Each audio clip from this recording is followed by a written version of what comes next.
Hey guys, welcome back to the channel. Got a new video for you guys today. First off, peep the new camera. A buddy of mine let me borrow it and it looks really good and I couldn't wait to actually record a video for you guys. I had some technical difficulties, that's why I didn't have a video for you guys the other day. But today we are checking out YACINE. This is his new Cyber Dragon deck. The video is titled I just created the best Cyber Dragon deck, Yugioh. I know a lot of people live and die by YACINE's builds.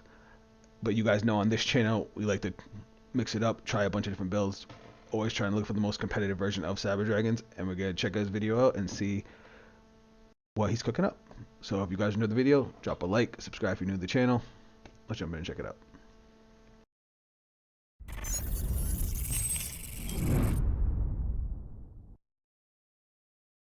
What is going on, guys? This is YACINE. So it's been a while since my last Cyber Dragon video, and obviously everybody knows at this point that I love this deck. I mean, the profile picture of my YouTube channel is a Cyber Dragon monster. I mean, it's a Cyber Dragon Seeger in a way. Alright, so I didn't look at it right away. So it looks like Cyber Dragon Horus Runic. Interesting. I gotta hear his takes on this. On the Overflow artwork, I mean, it is Overflow. So obviously I had to revisit this deck and try to make it as competitive as possible. And honestly, it's actually really difficult because this deck just is so laid behind compared to like everything that people are doing in the metagame. True. Every deck is like super explosive. They can play on turn 1 and Anybody who's checked out my channel for a while knows that of all the Cyber Dragon decks we've tried out, the one I found with the most success was Dogmatica Cyber Dragon, and that's only because you literally have to stop your opponent from, doing things before you play the game. I didn't want to have to, floodgate my opponent out, but it just became the most consistent way to allow Cyber Dragon to actually play, because that version of the deck allows Cyber Dragons to play Cyber Dragons with majority of their support cards, but slow their opponent down enough to keep up. at turn 2, they can even OTK, they can play a bunch of hand shops, and this deck is just like, it's still the same deck as it was like pretty much back in 2019 for the most part. But obviously there are some new cards that this deck can incorporate in order to make the strategy a little better, and that's what I wanted to do. So today I'm bringing you guys my updated version for Cyber Dragon for this format. But before we go into any explanations, because this is a rather spicy deck, make sure you smash the like and subscribe button. It really motivates me a lot to keep making videos like these. And yo guys, it's been a while also since my last Cyber Dragon livestream, so if this video can get to 1,000 likes, I will be making a stream on this deck. And now let's get right into it. Alright, so for the Cyber Dragon monsters, I'm not trying to play Galaxy Soldier because... So he's obviously keeping the Cyber Dragon package to a bare minimum, and I can see why he's not playing Galaxy Soldier.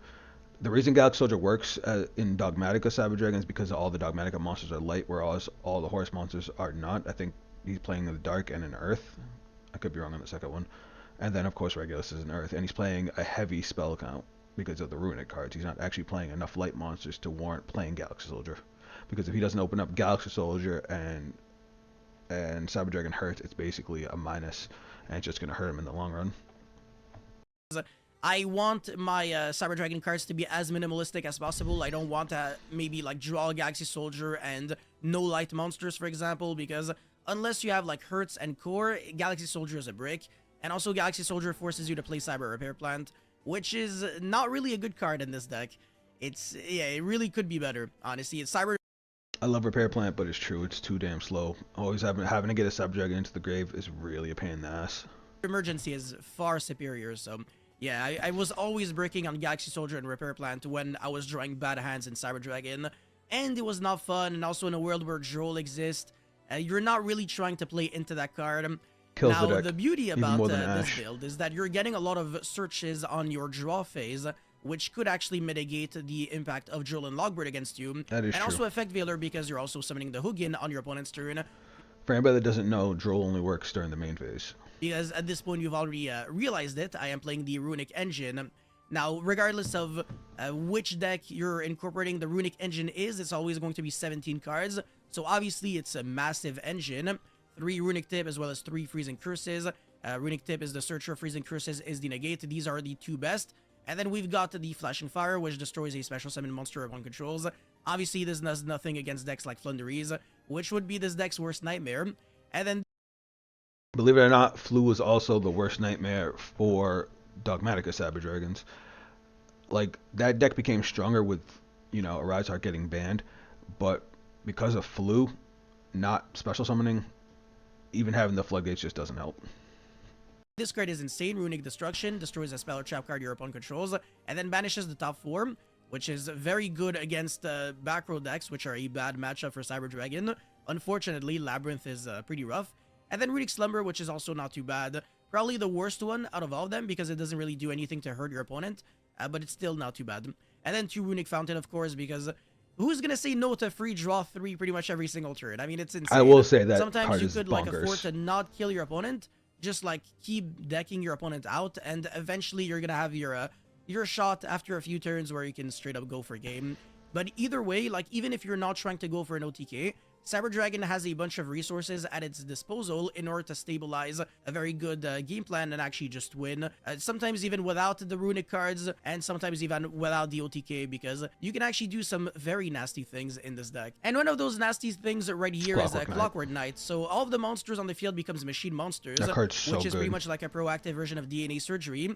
And that makes it so that every board can always be taken care of with Chimera Tech Fortress Dragon. So Clockwork Knight is extremely good here. And also, it's not too bad to discard, because if you have to discard it for your Hugin, for example, to search your Runic Fountain, you can banish it from the graveyard and then search an Earth Machine from your deck to your hand, and then discard one card. Now again, you wouldn't mind discarding the Hurts, which is the reason why it's a 3 of in this particular build. Usually, I would only play 2 copies of Cyber Dragon Hurts in my deck list, but this one, I guess, is a little different, because discarding... So since he has, an actual discard outlet, that's why he's playing 3 Hurts. But he also has the one Cyber Dragon in case, he doesn't have a core or a Naxter already in the grave to get back. Huh. Look at the pause face. It seems interesting, but I really want to see it in action. Is pretty much like the key of this deck. And the Clockwork Knight, of course, being able to search the Regulus and then equip back the Hurts. And then when it falls off, you get to search another Cyber Dragon or recycle back, like a good Cyber Dragon from the graveyard to the hand, which is also very nice recursion as well. So yeah, Regulus is just pretty cool. It would have been nice if Clockwork Knight could also recycle back an Earth Machine from the graveyard to the hand instead of just searching from deck to hand. So Regulus is kind of just like a one usage only. In theory, you could actually loop it if you play the Theron Field spell, but it would clash with a Runic Fountain, and that's what I didn't really like. So I want to say this lineup is, for the most part, really good. And either way, you don't really want to discard a Clockwork Knight. You want to activate it in order to just contact fuse using everything. Even just that power boost makes a huge difference. Side in Rivalry of the Warlords, and then it acts the same way as Rivalry Zombie World. So in other words, all of your opponent's monsters become machine, but if your opponent isn't playing a machine deck, then he can't summon any monster, actually. So yeah, that's really disgusting. Quick explanation of that for anybody that doesn't understand what he's saying. Any of my less competitive players. So there was a Zombie World lock where if you activated Zombie World, it obviously changes all monsters on the field into zombies. Because of the way Rivalry of the Warlords works, if you have a zombie monster on your field, you can't even attempt to summon another monster. You can't link it away, nothing, unless it's specifically for a zombie monster. Clockwork Knight does the same thing with machines. So if your opponent summons a monster and you flip up Rivalry of the Warlord while Clockwork's on the board, they have to keep just that one monster. They can't summon anything that's not a machine. They can't link it away. They can't tribute it. Nothing. If they're attempting to summon a non-machine, even though the bouncer becomes a different type once it's the board, if it's not that type in their hand, they can't summon it.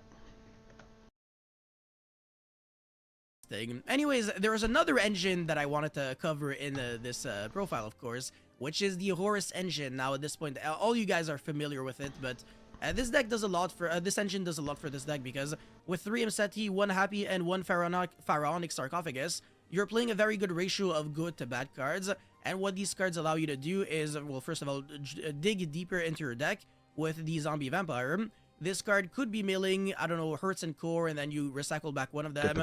Or you can revive back an opponent's monster, or you can mail some runic spells, or you can straight up go into Dingirsu. And the crazy thing about Dingirsu, what I really find broken about it, I actually think it's way better than Cyber Dragon Infinity in this deck, because you can revive it back since it has a 2100 defense, so next turn is a target. And once you summon it, you don't have to like Xyz summon or worry about anything else. It's just like it sends any card your opponent. So a couple things. The reason he's talking about milling, off of Zombie Vampire, if you mill the runic spells, it actually allows you to be able to use the field spells. You have to have the runic spells in your drop to recycle to draw. Besides having the level 8 horse monsters, Regulus is a level 8, Chimeric Fortress is a level 8, so making Dingirsu becomes really, really easy in this version of the deck, and I kind of like that because Dingirsu is nuts in Cyber Dragons, mostly because of Naxter being able to bring it back. 2100 defense. Controls to the graveyard whenever it's special summoned, or it attaches a banished machine monster to it. So that's also very nice at giving you pretty much infinite recursion.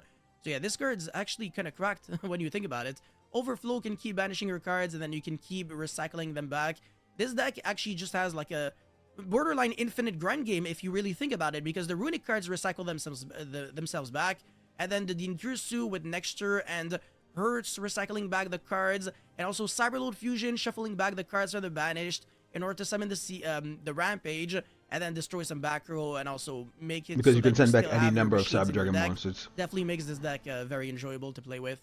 So yeah, it's a really cool deck that I obviously recommend. But yeah, one Cyber Dragon, that's all you need. And we're not trying to play Machine Dupe. This would be a completely different version, which I am not a big fan of. Even if I were to play a Machine Dupe version, I would only play one Machine Dupe with triple Tactic Thrust. I've talked about it in the past, but yeah, the Cyber Dragon is very bricky. So you're not trying to draw this card when you're going first, and this deck is probably the kind of deck that should be going first. It pains me to say this, but if you're going second in this format with Cyber Dragon, you're kind of late behind. So that's the reason why you're trying to go first, set up your runic engine, your horse engine, and you can still do it. The only downside with this build is the fact that he can't play any hand traps because the engine's so huge. Like, the horse engine's not super big, but it's big enough, and the runic engine is fucking humongous. So it's like, if he's going second, what is he gonna do? His opponent's gonna set up that he's not really gonna be able to do anything. That's the only thing I'm seeing with the problem with this deck. So he's gotta you'd have to side a shitload of going second cards. Bunch of things. And then obviously these cards are 3-ofs, and Nexture is also not too great, so it's a 1-of. And then Cyberload, obviously a 1-of because it's a brick. And then 2 copies of Cybernetic Overflow. And this card is absolutely cracked. It's like one of the best cards in the deck. It would have been a 3-of if Runic Destruction could also destroy your own spells and traps, but unfortunately it can't, so that's a bummer. But it's still a very good card, obviously. So yeah, 40 card main deck. There is absolutely no reason to ever go above 40 in any Cyber Dragon deck, because again, Cyber Dragons, they suffer from what? They suffer from lack of consistency. So again, why would you make your deck less consistent by playing more cards? Literally makes 0 sense. Anyways, for the extra deck, we're playing 2 Mega Fleet Dragons. This card is just getting worse and worse and worse to the point where you can actually play only one, because Link summoning is just less important, and people can also summon very easily in the main monster zone instead of the extra monster zone. And this only covers monsters in the extra monster zone. So unless your opponent is going like Appaloosa, Mega Fleet is typically not breaking any boards, unfortunately. Whereas on the other hand, Chimeric Fortress Dragon is much better, and also its level is infinitely more relevant because you can use it as a material for Dingirsu alongside one of your Horus monsters in case you only have one. So, you know, it's water. Even more reason to play Dingirsu. But another cool thing about Chimeric Fortress Dragon, it's that the fact that it's a level 8 dark monster. So if you summon that and any of your runic cards, you can summon Chaos Angel because the Hugin is level 2 light. So Chaos Angel, you don't need any tuners. You just need a light and a light and a light, or a dark and a dark, or a light and a dark. But if you summon it using a light and a dark, it becomes all of your synchro monsters. So what's cool is you can do that with Chimeric and Hugin. You can do it with one of the dark horse monsters, Imseti, I think is the name. You can also do it with Core, because Core is a level 2. So Core plus any of those monsters can also go into Chaos Angel. So that is pretty dope. Monsters are unaffected by your opponent's monster effects, and then all of your monsters cannot be destroyed by battle, which is like the perfect card in this deck, because you're trying to survive the game for as long as possible, so that the runic cards allow you to stabilize and eventually push for game, because you're not trying to play a stun strategy whatsoever. The runic cards are really just here to make you draw cards, fix consistency, and make it so that, again, you can play through hand traps because you're just doing a lot. Because if you're not playing these cards, like I said, you're going to play from behind, because there are very few ways of getting access to your engine, and and you can't rely on always drawing emergency or always drawing core because it's just like a 6 of, which is wishful thinking. But because of the runic cards, you now have a way to draw, and because of the horse engine, you also have a way to mill. You could also play Coach King Giant Trainer, but that's besides the point. It's also kind of neggy, so I'm not a big fan. But yeah, like I said, Chaos Angel, perfect card in this strategy where you're just trying to survive the game for as long as possible. And then when you have the resources needed, you go for the big push. But yeah, anyways, one Rampage Dragon, the only way to summon it would be with a Cyberload Fusion. We're now trying to play a Cyber Dragon Nova in Infinity, because the only way to get there would be either with a Cyber Dragon Dry, which I obviously don't recommend because it locks you for machines the turn you use the effect, not for the rest of the turn, which kind of sucks. And obviously Galaxy Soldier, I talked about it, how much I didn't like it. And there's another way of going into Nova and Infinity. Even if you don't play Dry or Soldier, every deck basically has kind of like, I mean, every version of Cyber Dragon can get there with Puzzlomino. So I didn't know what this card was. I looked it up. And it's really, really bad. So to summon it, you need 2 monsters with different levels. That's already bad because you already have to have 2 monsters on the board. If a monster is special summoned face up to a zone this card points to while you control this monster, you can declare one level from 1 to 8. That monster becomes that level until the end of turn. You can target 2 monsters with the same level and destroy them, 1 from each field. Basically, you would link up 2 monsters to make this. You'd summon Naxter by discarding a Cyber Dragon, or if you have a Cyber Dragon already in the grave, you would summon Cyber Dragon to one of the arrows it points to and make Naxter level 5 to do it. It's just a huge minus. There's no way to consistently pull that off. But I don't really like this card, actually. It doesn't really make enough sense, even though you could incorporate it, but it's 3 slots in your extra deck because you also have to play that on top of Nova Infinity, all of that for just 1 negate, which used to be good like 8 years ago, but now it's just no longer relevant. If you have to use a bunch of cards to make 1 Omni Negate, you might as well just play runic cards because, you know, they're 1 for 1 instead of like 5 for 1s. But yeah, no, this basically, I've already talked about it, but if you have 2 monsters with different levels, you link them off into Puzzlomino, and then you go Nextra effect, discard something, and then revive back Cyber Dragon. The Nextra summon to the zone the Puzzlomino points to, so that the Nextra becomes level 5, and then you revive back Cyber Dragon, and then you got 2 level 5, because Nextra's level was adjusted, and then you make Nova, Infinity, etc. So it's not too bad, but it's not, like, insane. Yeah, anyways, for the runic cards, 2 Hugin, as well as 1 Gary. This is just, like, the bare minimum for the package, as well as 1 Typhon. You can't really play Zeus, because you're always passing your battle phase, and then 1 of the Zombie Vampire, as well as the Girsu. Again, a lot of options for the rank 8 of choice, but this one, I guess, is a decent one because it's a consistency card. And then Chaos Angel, SP Little Knight, which is another very good card in runic-based strategies. It's good in everything. You're freeing up your extra monster zone when this card comes back, and then you can start using your runic cards to summon your Hugin and Gary again. And then finally, Cyber Dragon Seeger, of course, because Seeger and Rampage is 12,600 damage, because your Rampage has 60... OTK. It inflicts 6,300 damage, but then it attacks... It doubles its attack thanks to Seeger, because it's 2,100 multiplied by 3 because it can attack thrice, and then he said thrice. Damage. And finally, Salman Great Almirage, just for fun, because sometimes you want to link off the core and do some things. And by you don't really things, need I mean that. Like using the effect of Regulus in order to post it, I guess. back in the Spell and Trap zone, and then you have your Omni Negate. So honestly, the Almirage is really just for that. It's not because of repair plans or anything like that, no. But also sometimes you want your cards to hit the graveyard so that the overflow can be of more relevance.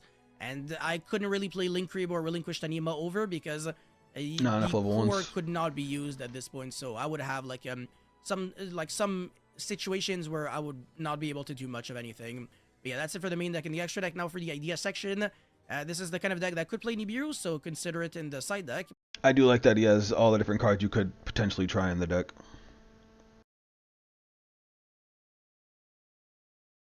And then Vankratops as well. Etrum Machina Carnord. It's a level 10 light machine, so it's searchable by emergency because it cannot be normal summoned. And also, it has an inherent ability to summon itself if your opponent used any monster effect from the hand or grave at any point during the duel. So it's very easy to trigger, but it's a level 10 that doesn't really do much of anything. So, not necessarily in this build, but in duality builds, I actually really like this card. And it's actually going to get better. It's a level 10 monster, with 3,000 attack, 25 defense that can special summon itself. And I don't know if you guys know this, but there's actually a dark level 10 machine synchro monster that's coming out soon. I'll tell you guys real quick what it is. It's Arms of Genix Return Zero. I think that translation might be wrong, but when your opponent activates a monster effect quick effect, you can banish one monster from your graveyard with the same attribute as that monster, but a different one than those banished to activate this card's effect, negate the effect. So obviously in most Cyber Dragon decks we play a lot of light monsters, a lot of dark monsters, fire with Mirage. So we can actually get use out of this, but at a minimum, it's a duality target with 3100. So between the two monsters, that's 6100 damage. It just, I think it makes the card a little bit better. And you could also use this with cards like Eltanin or Jizukiru, as Jizukiru is a level 10 light monster, and a lot of builds play 2 to 3 Jizukirus now. I am not a big fan. And then this card right here in the trap version is not too bad. Spectre Border kind of irrelevant in this version. Already talked about these cards. Heat Wave, not really good in the Runic Heat version. Wave's good in the either, OTK version. You're skipping your battle phase, or you're not even capitalizing. But if you're playing... I didn't even know Heat Wave was a thing, but that card is nuts if you're playing the going second version of the deck. Because if your opponent knows you want to go second, they want to make you go first. You side this in, and you basically force your opponent to skip their turn. The OTK version, Heat Wave is really good. You go first, you activate this card, and then your opponent has to pass, and then you just kill next turn. Forbidden Droplet, not too bad. And then the Theron Field Spell, Lina, Evenly, Ice Dragon's Prison, Trap Trick, Weight Bridge, as well as Rivalry of the Warlords. More cards that are very good. Evenly is good in this. Except for Evenly, obviously. I mean, it's a trap card, but it's not good in trap decks necessarily. It's good in anything. But yeah, that's it for this video, guys. Thank you so much for watching. Don't forget to like and subscribe. And again, Cyber Dragon best deck, you already know it. We're just taking one last look at it. Honestly, the theory behind the deck sounds solid, but I would really have to see the deck in action. As far as going second cards, evenly match would be great for this deck because you evenly your opponent, and then you basically get your setup. A lot of these other trap cards aren't so great with go, because especially since you want to go first, you want to be able to use your runic cards. Maybe Lightning Storm. I don't know. I'd have to experiment with it. All right, guys, that's it. Let me know what you thought of YACINE's deck. I mean, it seems interesting. Maybe I'll try it out. If you guys want to see it on the channel, let me know.